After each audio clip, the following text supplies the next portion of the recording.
Olá a todos. Bom, este vídeo é um vídeo de celebração dos 60 mil inscritos do canal Ciência de Verdade. Muito obrigado a todos. E como vídeo especial vai ser um pouco mais longo. O canal está crescendo, ainda preciso fazer um vídeo especial para os 70 mil inscritos, mas este aqui é com foco nos primeiros 60 mil. Muito obrigado. Bom, hoje eu gostaria de falar um pouco sobre como o racismo é ensinado nas escolas públicas, nas faculdades públicas, e como ele é escondido dentro do ensino. Mas antes disso, a gente tem que começar com uma piada que os evolucionistas não gostam, que é: qual é o maior medo dos evolucionistas? O maior medo dos evolucionistas é que as pessoas descubram qual que é o título original do livro do Darwin, do Charles Darwin. Aquele livro lindo que você consegue comprar na livraria, um livro dessa grossura que só tem porcaria. Um livro que se chama A Origem das Espécies. Só que o livro original não se chamava apenas A Origem das Espécies. O livro original se chamava A Origem das Espécies pela Seleção Natural ou a Preservação de Raças Favorecidas na luta pela vida. De raças favorecidas. Interessante isso, não? No título do livro se fala sobre a preservação de raças favorecidas na luta pela vida. Interessante esse título, é muito interessante. A gente vai ter que conversar muito sobre esse título. Preservação das raças favorecidas na luta pela vida. E como é que funciona essa tal da teoria da evolução do Darwin? Bom, basicamente é o seguinte: a gente aprende algo deste tipo aqui, né? Deste tipo. Vem um ancestral lá comum com um macaco que vai ficando ereto, e aqui está o ser humano. Vocês já perceberam que tem um degradê de cores aqui nessa figura? Já perceberam? No final sempre é um homem branco, na maioria das vezes. Talvez agora o pessoal mude as figuras com essa reclamação, mas sempre é um homem branco.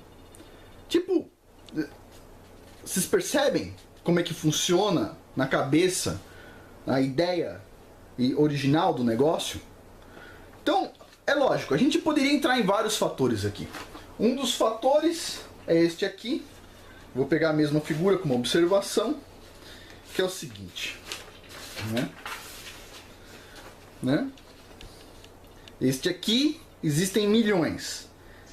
Este aqui existem milhões, na verdade bilhões. Esse aqui também deve existir bilhões, bobear.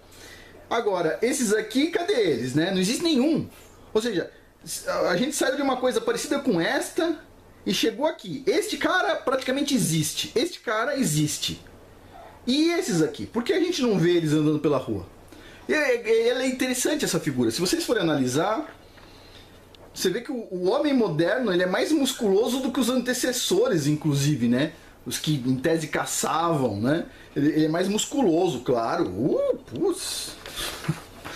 Mas vamos lá. Eu peguei aqui um site, peguei uma figura de um site, obviamente do UOL, que se chama brasilescola.uol.com.br, e o site eu vou deixar no link na descrição abaixo. Eu peguei uma figura que se chama A Nossa Espécie Homo Sapiens, é o título do negócio aqui.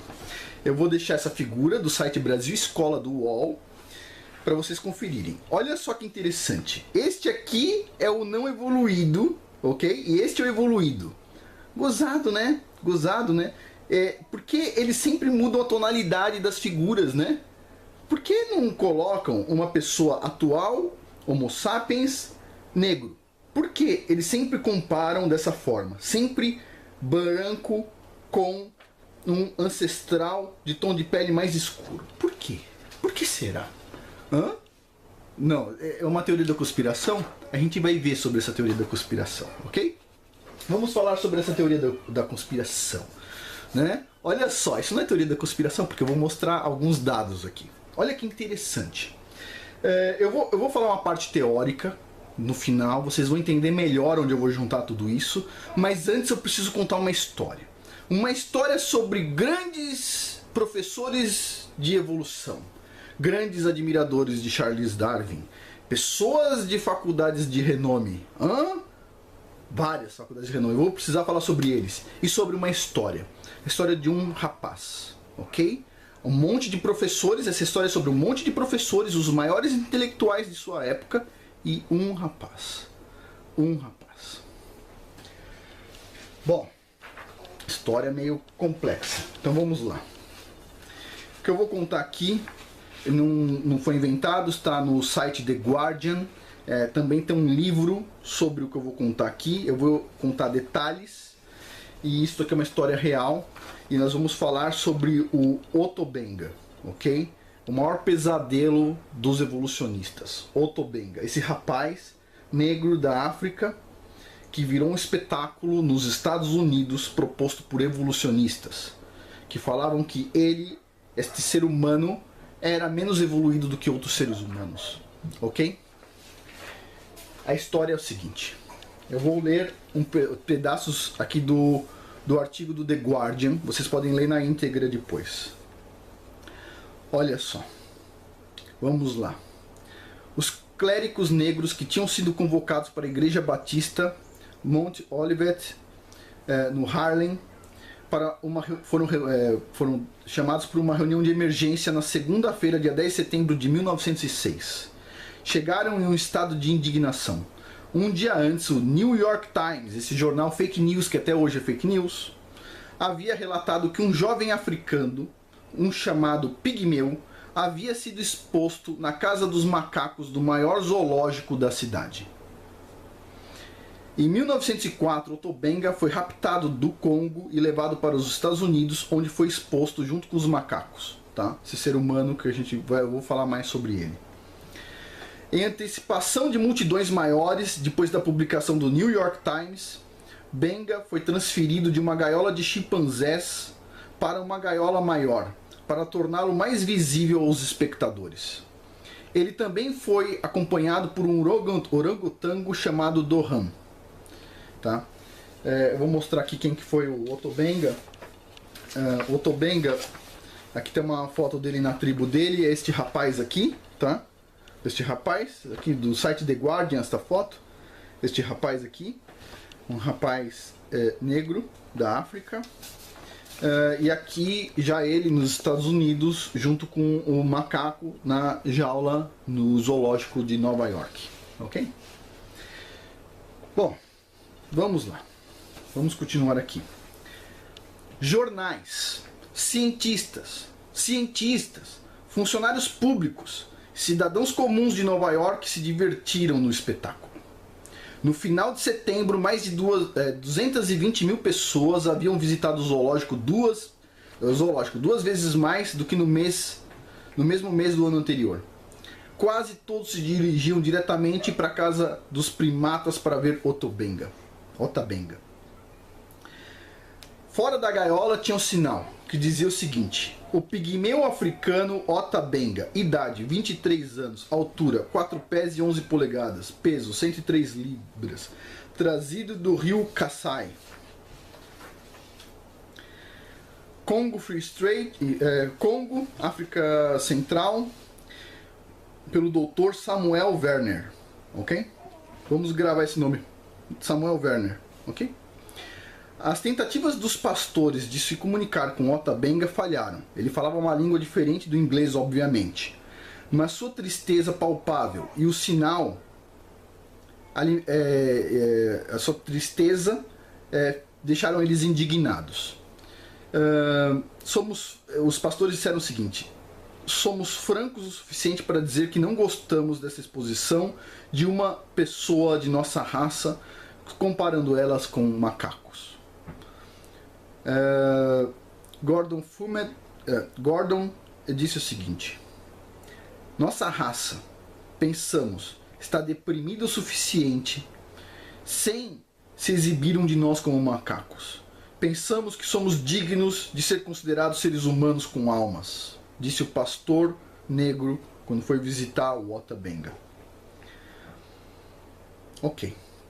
O diretor, fundador e curador do zoológico, William Hornaday, defendeu a exposição com base na ciência Ele disse: estou dando a exposição puramente como uma exibição etnológica, disse ele. A exibição, insistia, estava de acordo com as práticas de exposições humanas de africanos na Europa. Como zoológico principal do país, o zoológico de Nova York,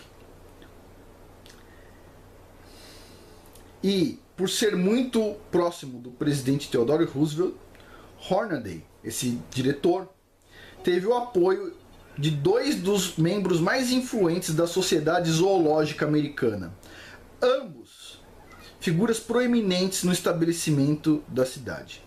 O primeiro, vamos guardar esse nome, vai ser importante na história, Henry Osborn. Henry Osborn tinha desempenhado um papel principal na fundação do zoológico e foi um dos paleontólogos mais notáveis da sua era. Gozados, paleontólogos gostam, né, de teoria da evolução, né? Um dos paleontólogos mais notáveis de sua época, Osborn, Henry Osborn. O segundo, Madison Grant, foi secretário da Sociedade Zoológica e um advogado da alta sociedade de Nova York. Ok? Esse segundo, Madison Grant, tinha ajudado pessoalmente a negociar o arranjo para raptar o Otobenga. Ok. Os clérigos não tiveram sucesso no jardim zoológico e deixaram o parque, prometendo retomar o assunto no dia seguinte com o prefeito da cidade. Mas suas queixas chamou a atenção do New York Times, cujos editores ficaram consternados, nervosos com a possibilidade de qualquer um protestar contra a exibição. E então escreveram o seguinte: não entendemos bem toda essa emoção que os outros estão expressando no assunto, disse o jornal em um editorial sem assinatura. Clássico, um editorial sem assinatura. Eles diziam o seguinte, entre aspas: Otabenga, de acordo com a nossa informação, é uma espécime normal de sua raça ou tribo, com um cérebro tão desenvolvido quanto os de seus outros membros. Se eles são considerados ilustrações do desenvolvimento preso e muito mais perto dos macacos antropóides do que dos outros selvagens africanos, ou se eles são vistos como os descendentes degenerados de negros, eles são de igual interesse para o aluno de etnologia e podem ser estudados com alguma vantagem para a ciência. O editorial disse que era absurdo imaginar o sofrimento e humilhação de Benga. Eles diziam o seguinte: os pigmeus são muito baixos na escala humana, e a sugestão de que Benga deveria estar em uma escola em vez de em uma gaiola ignora a alta propriedade de que a escola seria um lugar de tortura para ele. De novo, eu vou pegar a foto do rapaz. Este aqui é o Otabenga, ok? Este aqui é o Otabenga, tá? Um caçador da África, com 23 anos já caçava elefante, este cara aqui. E eles estão dizendo que ele é tão baixo que, olha só como é que está dizendo aqui. Olha só. De novo, são muito baixos na escala humana. E a sugestão de que Benga deveria estar numa escola em vez de numa gaiola ignora a probabilidade de que a escola seria um lugar de tortura para ele. Um lugar de tortura. A ideia de que os homens são todos muito semelhantes, exceto como eles tiveram ou faltaram oportunidades para obter educação em livros, está agora longe de ser verdade. Ou seja, os seres humanos são diferentes segundo o New York Times. Ok. Na opinião de homens progressistas da ciência, a exposição de Benga nos jardins sagrados do Jardim Zoológico de Nova York não era um entretenimento, era educacional e importante para o povo. Oh! Gozados professores gostavam bem da ideia, né? Eles acreditavam que Benga pertencia a uma espécie inferior ao Homo sapiens. Colocando em exposição no Jardim Zoológico, promoveu os mais altos ideais da civilização moderna, diziam deles. Uau! Essa visão tinha sido, afinal, apoiada por gerações de intelectuais de renome. Luiz Agassiz, professor de geologia e zoologia de Harvard, que na época de sua morte, em 1873, era indiscutivelmente o mais venerado cientista da América, insistiu por mais de 2 décadas que os negros eram uma espécie separada e uma espécie degradada e degenerada da raça humana. Uau! Professor de Harvard! Uau! Vamos seguindo. Tem muitos evolucionistas que eu vou apresentar nesse artigo aqui. Muitos. A gente já falou de 3 importantes. 2 anos antes de Ota Benga chegar em Nova York, Daniel Brinton, professor de Linguística e Arqueologia da Universidade da Pensilvânia, usou seu discurso de despedida como presidente da Associação Americana para o Progresso da Ciência para atacar reivindicações que a educação era uma oportunidade. Era uma oportunidade variando os níveis da realização entre as raças. Ele dizia, entre aspas, as raças negras, marrom e vermelha diferem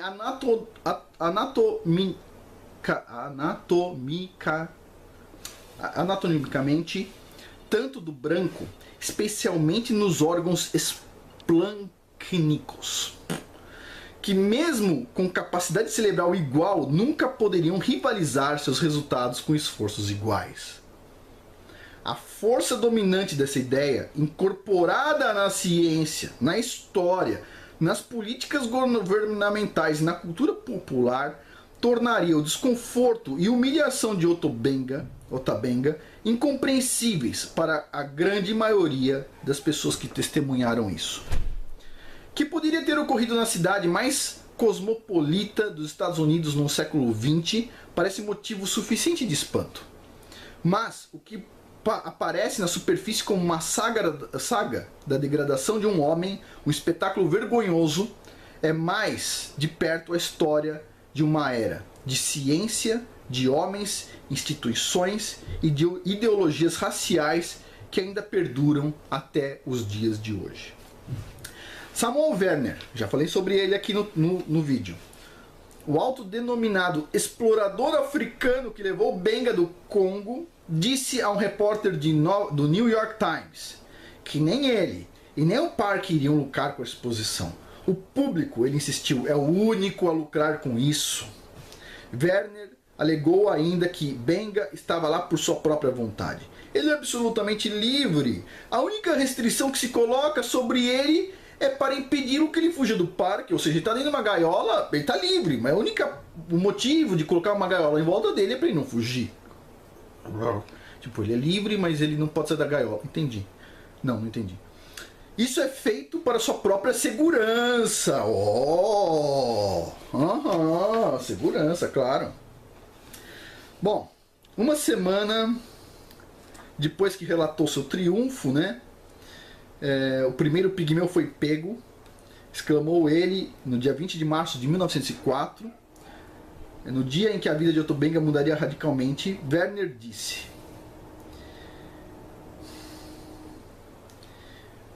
que o Ota Benga foi obtido em uma aldeia onde ele tinha sido mantido em cativeiro, em um lugar remoto da floresta, 12 dias de qualquer assentamento branco. Bom, isso depois se descobriu que era mentira, né? O Ota Benga, no final das contas, eu vou contar a história até o final, vocês vão entender porque aquilo era uma mentira. Ele foi comprado no mercado de escravos, ok?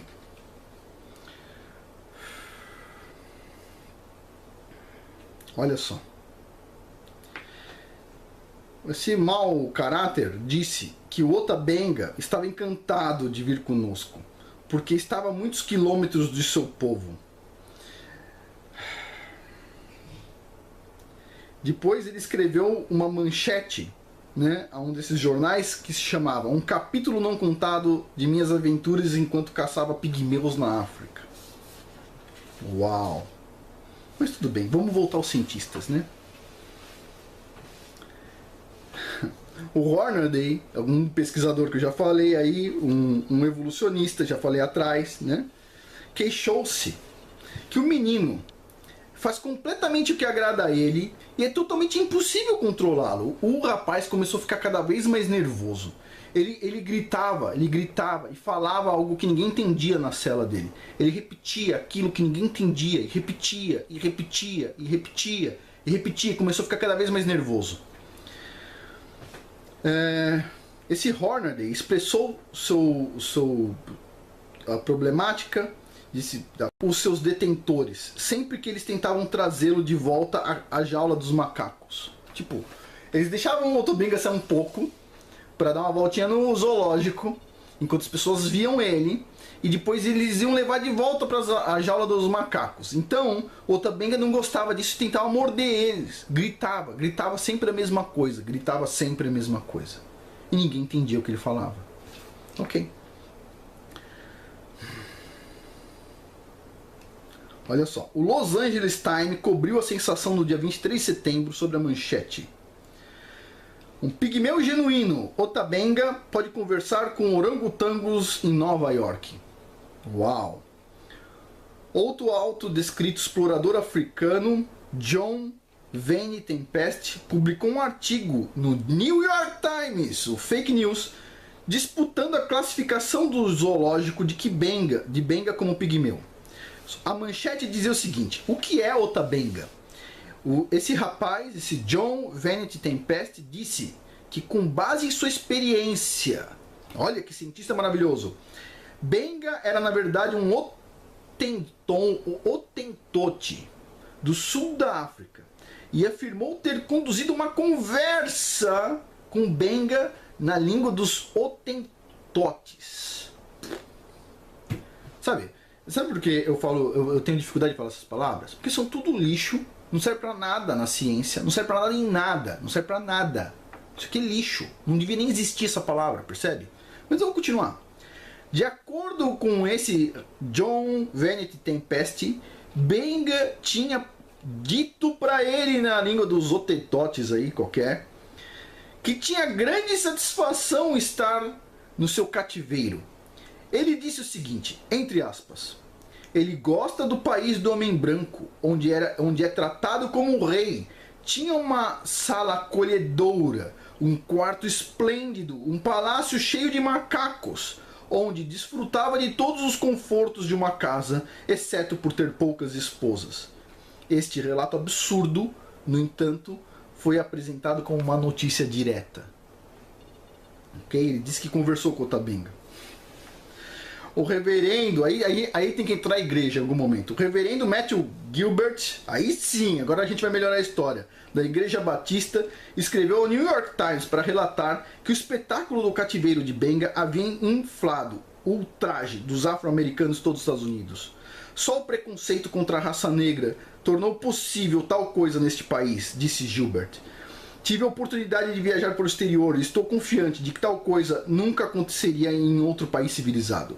Ele, junto com uma declaração sóbria de um comitê da União dos Ministros de Charlotte, na Carolina do Norte, dizia: consideramos os atores ou autoridades desta conduta tão reprovável como oferecendo um insulto imperdoável à humanidade e especialmente à religião de nosso Senhor Jesus Cristo. Minneapolis Journal publicou uma fotografia de Benga segurando um macaco e afirmou: ele é tão perto de uma aproximação ao elo perdido como qualquer espécie humana ainda encontrada. Ok? Até agora, só a igreja se manifestou a favor do cara, hein? Se lembrem disso. Todos os cientistas estavam dando risada e falando que era muito bom para todos estudar ele na gaiola dos macacos. Vamos lá, vamos continuar vendo a história aqui. Benga vivia... vou pular uma parte grande aqui. Os pastores conseguiram libertar Otobenga. Otobenga dizia, desde que entrou uma frase, a mesma frase. Ninguém entendia ele, a língua dele era diferente de todo mundo. Bom, Otobenga foi viver em uma casa amarela em frente à escola com Mary Allen, a viúva do ex-presidente do seminário e de seus 7 filhos. Então, pronto, foi acolhido na casa de um pastor, ok? Benga, geralmente com os pés descalços, conduzia frequentemente uma faixa de meninos da vizinhança floresta para ensinar-lhes as maneiras de um caçador, como fazer curvas, como caçar perus selvagens e esquilos e prender animais pequenos. Em seu pouco inglês, ele começou a aprender inglês. Frequentemente contava as suas aventuras caçando elefantes ele dizia grande, grande, e estendia os braços para mostrar a dimensão enorme dos elefantes que ele caçava. Ok? Em 1916, Benga perdeu os interesses nas excursões para caçar e pescar com os rapazes. Ele já não estava tão animado, e as crianças do bairro notavam isso. Muitos haviam notado sua disposição escurecida e a sua ânsia de voltar para sua casa. Ele queria voltar para a casa dele. Ele queria a todo custo.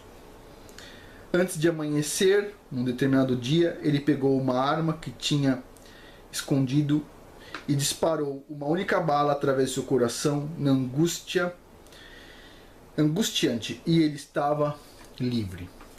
A questão agora é: o que o Otto Benga gritava na jaula dos macacos e ninguém entendia?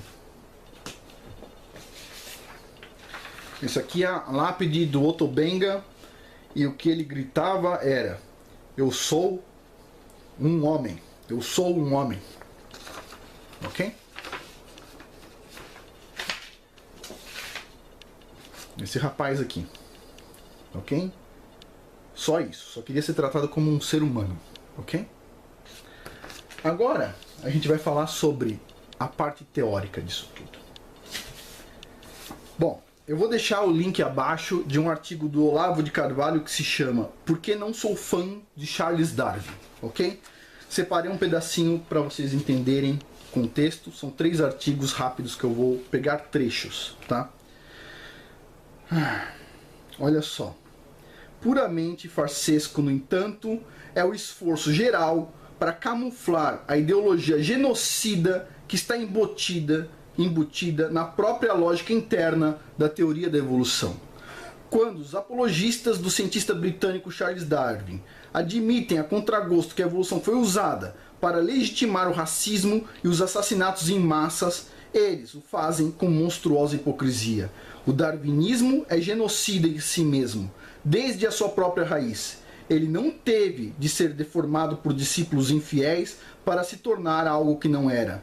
Leiam estes parágrafos de Charles Darwin e digam com honestidade se o racismo e a apologia ao genocídio tiveram de ser enxertados posteriormente numa teoria inocente.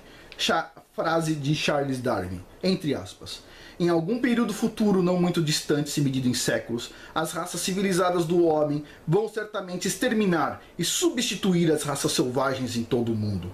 Ao mesmo tempo, os macacos antropomorfos serão sem dúvidas exterminados. A distância entre o homem e seus parceiros inferiores será maior, pois medirá entre o homem num estado ainda mais civilizado, esperamos, do que o caucasiano, e algum macaco tão baixo quanto o babuíno, em vez de, como agora, entre o negro e o australiano e o gorila.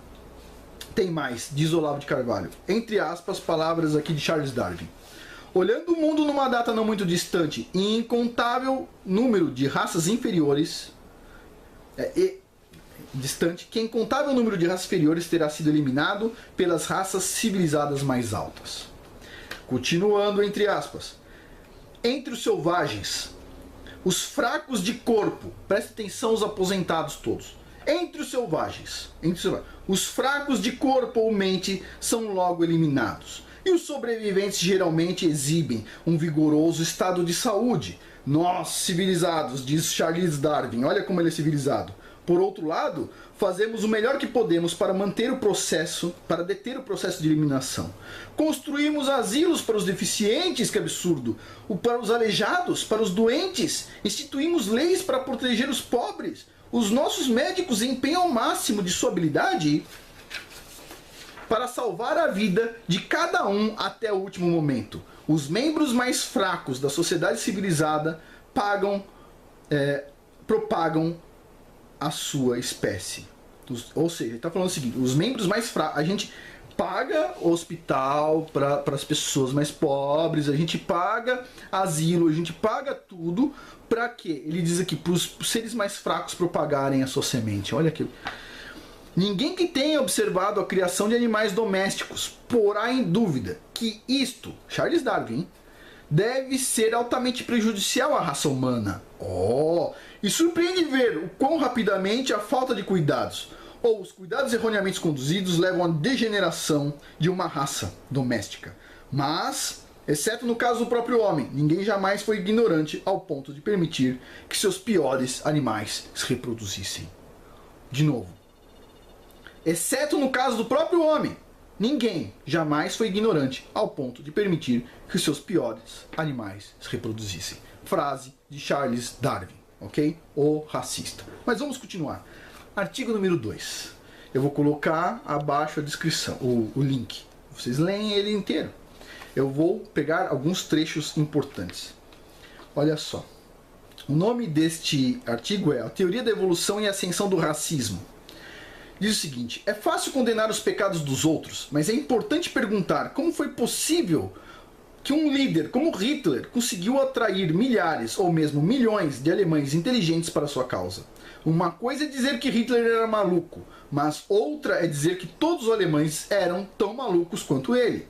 Há uma hipótese que não foi adequadamente levada em conta. Sir Arthur Kate, fervoroso evolucionista, alega. Olha só o que esse evolucionista dizia. Olha só. O Führer alemão Adolf Hitler tentou de modo consciente que o modo de vida na Alemanha se ajustasse à teoria da evolução. Isso aqui que está dizendo evolucionista. O que? Olha só, que lindo, não? Olha só. Em outro lugar, Sir Arthur Kate, fervoroso evolucionista, escreveu o seguinte. Olha o que ele escreveu. O líder da Alemanha é um evolucionista, não só em teoria, mas tal como muitos sabem, à sua própria custa, no rigor de sua prática. Para ele, a Frente Nacional da Europa é também a frente evolutiva. Ele olha para si mesmo em relação a isto como a encarnação da vontade da Alemanha, sendo o propósito desta vontade guiar o destino evolutivo de seu povo. Hitler usou a palavra alemã para evolução consistentemente por todo o seu livro, Mein Kampf. De fato, não é de todo irrazoável propor que o próprio título do seu livro, A Minha Luta, foi influenciado pelo subtítulo que a gente falou aqui do livro do Charles Darwin, A Luta pela Existência das Raças Privilegiadas. Então ele pôs a minha luta para a evolução. No livro Mein Kampf, Hitler falou dos tipos humanos inferiores e criticou os judeus por trazerem os negros da Rinelândia com o propósito de arruinar a raça branca através do resultado de bastardização. Ele falou da monstruosidade a meio caminho entre o homem e o macaco e lamentou o fato de cristãos irem para a África com o propósito de fundar missões para negros, resultando na transformação de seres humanos saudáveis em uma ninhada apodrecida de bastardos. Palavras de Adolf Hitler. No seu capítulo com o título Nação e Raça, Hitler disse: o mais forte tem que dominar e não se misturar com o mais fraco, evitando assim sacrificar a sua grandeza. Só aquele que nasceram fracos pode olhar para isto como algo cruel, mas no final de contas, ele nada mais é do que um homem fraco e limitado. Se por acaso esta lei não tivesse prevalecido, qualquer tipo de desenvolvimento superior dos seres vivos orgânicos seria impensável. Algumas páginas depois, Hitler escreve o seguinte: aqueles que querem viver têm que lutar, e aqueles que não querem lutar neste mundo de luta constante não merecem viver. Aí, mais adiante, olha só, aí vem uma questão que ele levanta aqui nesse artigo. O Darwin, por acaso, era racista? Por acaso? Vocês começam a suspeitar que ele era racista? Vamos lá. Mais adiante, no mesmo livro, no livro de Darwin, ele diz o seguinte. Olha só, palavras de Charles Darwin, o link vai estar aí para vocês. E vamos lá, é o seguinte. É frequentemente dito que o homem pode resistir com impunidade às maiores adversidades climáticas e outras mudanças. Mas isto só é verdade para as raças civilizadas. O homem no seu estado selvagem parece ser, neste aspecto, tão suscetível quanto seus aliados mais próximos, os macacos antropóides, que até agora nunca sobreviveram muito tempo depois de terem sido removidos seus países. Falando do livro sobre a origem das espécies, escrito por Darwin, olha só, Stephen J. Gould, professor da Universidade de Harvard, de novo, escreveu: argumentos biológicos em favor do racismo podem ter sido comuns antes de 1859, mas eles aumentaram de ordens de magnitude depois da aceitação da teoria da evolução pelas escolas. Uau! Professor de Harvard. De novo, vamos ler aqui de novo, porque alguns evolucionistas podem não entender. Argumentos biológicos a favor do racismo podem ter sido comuns antes de 1859, mas eles aumentaram de ordens de magnitude depois da aceitação da teoria da evolução.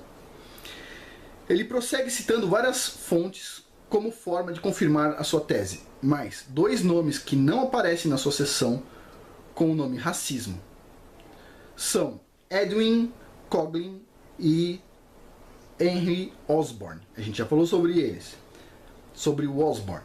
É importante reconhecer que esses dois homens escreveram antes da versão hitleriana da teoria da evolução ser revelada na Europa. Alguma da linguagem, tanto de Coghlan como de Osborn, é uma reminiscência de Darwin, se não do próprio Hitler também. Parênteses. É importante lembrar quem eram esses homens. Coghlan foi professor de biologia na Universidade de Princeton entre 1908 e 1913.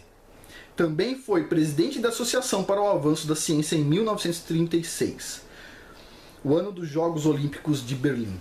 E ele escreveu o seguinte: uma comparação entre qualquer raça humana com os tipos Neandertal ou Heidelberg revela que todos sofreram modificações, mas as raças negroides assemelham-se mais ao estoque original do que as raças brancas ou amarelas. Todas as considerações devem levar em conta aqueles que acreditam na superioridade da raça branca a lutar para preservar a sua pureza e estabelecer e manter uma segregação entre raças, visto que quanto mais longa essa segregação for mantida, maior será a preponderância da raça branca. Olha que safado. Vamos lá, vamos continuar lendo aqui. Agora, Henry Osborn. Ele foi professor de Biologia e Zoologia da Universidade de Colômbia. Por 25 anos, entre 1908 e 1933, ele foi presidente do Conselho de Administradores do Museu Americano de História Natural. Osborn escreveu o seguinte: esse cara, o metidão da evolução. O estoque negroide é mais antigo que o caucasiano e asiático, algo que pode ser comprovado através de uma análise, não só do cérebro, do cabelo, das características físicas, mas também dos instintos e da inteligência. O padrão da inteligência do negro adulto comum é semelhante ao de uma criança de 11 anos de idade da espécie Homo sapiens. De novo. Vamos lá. Henry Osborn. O que ele está falando? O padrão da inteligência do negro adulto comum é semelhante ao de uma criança de 11 anos de idade da espécie Homo sapiens. Uau! No seu livro dedicado a John T. Scopes, Osborn escreveu o seguinte: o princípio ético inerente da teoria da evolução é que só os melhores têm o direito de sobreviver. Uau! Esse cara é um genocida, meu! Porra! Olha só. Eu vou ter que ler de novo, mas antes eu queria lembrar a diferença entre ética e moral. Ética é dentro de um grupo, tá? Eu fiz um vídeo sobre ética e moral. Moral é o nosso valor, é o valor verdadeiro. Por exemplo, a moral cristã, uma moral inabalável, ok? Enquanto Jesus Cristo, cujo nome hebraico é Yeshua HaMashiach, disse, está escrito e deveria ser ensinado em todas as escolas, que ninguém é superior a ninguém aos olhos do Pai, do Criador do Universo, essa teoria racista, teoria da evolução das espécies, diz o oposto. Ok? Vamos continuar aqui. Olha só, o princípio ético, diz ele, tá? Osborn. Inerente da teoria da evolução é que só os melhores têm o direito de sobreviver. Uau! É fácil acreditar que Hitler tinha um interesse especial na luta de boxe entre Joe Louis e o alemão Max Schmeling. Lógico. Então é o seguinte, tinha uma luta, certo, entre um negão grandão aqui dos Estados Unidos e um alemãozão brancão, certo? E aí, quem que vai ganhar? que vocês acham? O alemão tomou um pau, meu. Vamos lá. Olha só. O mesmo estava repleto de conotação política e racial, essa luta, certo? Estados Unidos contra a Alemanha, um negro contra um branco. Né? Paul Galítico, escritor do New York Daily News, disse o seguinte. A Hitler prestou bastante atenção. Olha só o que foi escrito, tá? Sobre o lutador negro. Louis, o animal magnífico, ele come, ele dorme, ele luta, ele é todo instinto, ele é todo animal?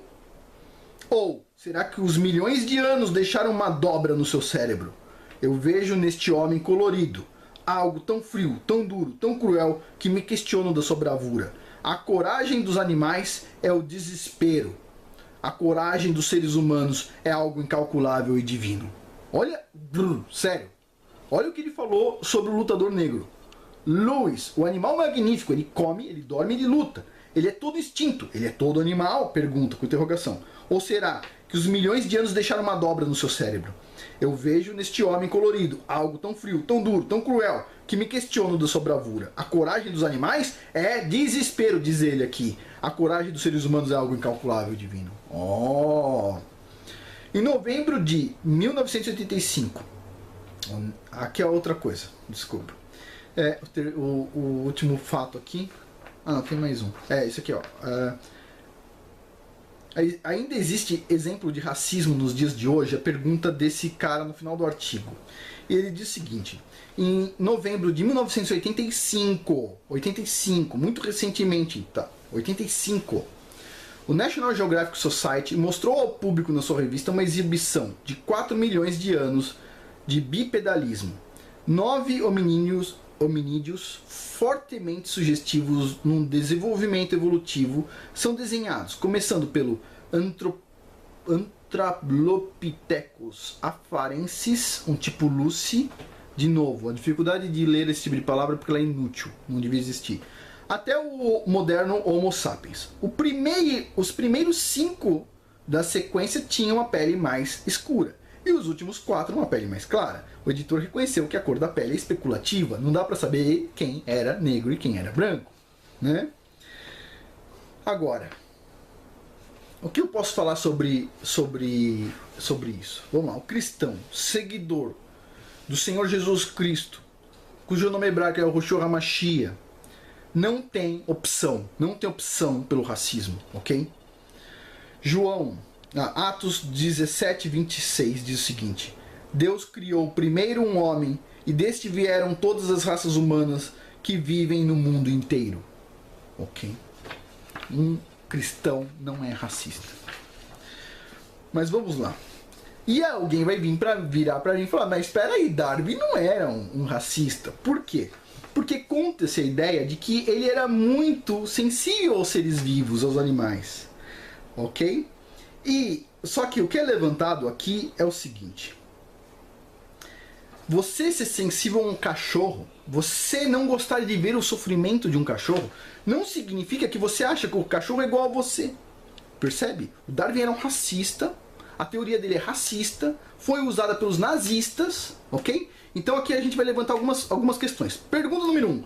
Por que o evolucionismo, uma teoria racista, é ensinada nas escolas, é ensinada nas faculdades? Por que enfiaram racismo dentro de uma teoria científica que não é científica nada? Por que ela fica até hoje? Por que, inclusive, pessoas negras ensinam isso e acreditam nisso? Então vamos lá, vamos tentar entender uma coisa. O evolucionismo é uma teoria racista, ok? Ela é uma teoria racista. Qual é a diferença entre uma ciência certa, verdadeira, e uma ciência errada, falsa? Qual que é a diferença? A diferença é o resultado final. Se você ensina a ciência verdadeira, as coisas avançam.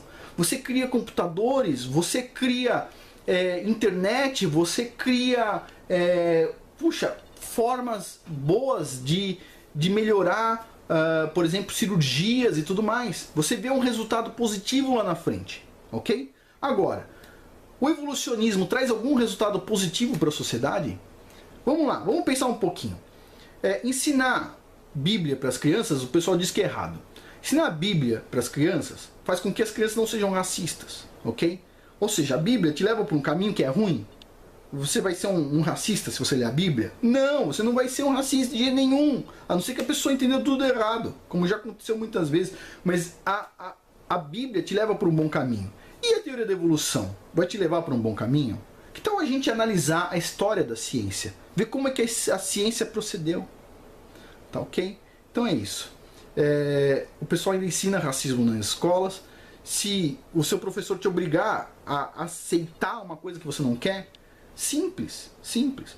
Você pode perguntar para ele: professor, por que você é racista? Por que você é nazista? Por que você configura todo o mal da ciência numa teoria? Digo mais, quem se sentir muito ofendido pode ir na delegacia de polícia e falar o seguinte: infelizmente na minha escola estou ensinando racismo. Mostra esse vídeo. Isso aqui tá todas as informações abaixo, todas as referências, não estou falando nada que não está em sites de respeito. Vocês vão lá, The Guardian, etc. Eu só li, não estou falando nada aqui, só li as informações. Não estou inventando nada, ok? Agora, eu acho que sim, deveria se acabar com a teoria da evolução das escolas, é óbvio, porque racismo é inaceitável, principalmente nos dias de hoje. Por hoje é isso. Muito obrigado. E muito obrigado aí pelos 60 mil inscritos que apoiaram esse canal, indicaram para outras pessoas e estamos crescendo. Muito obrigado.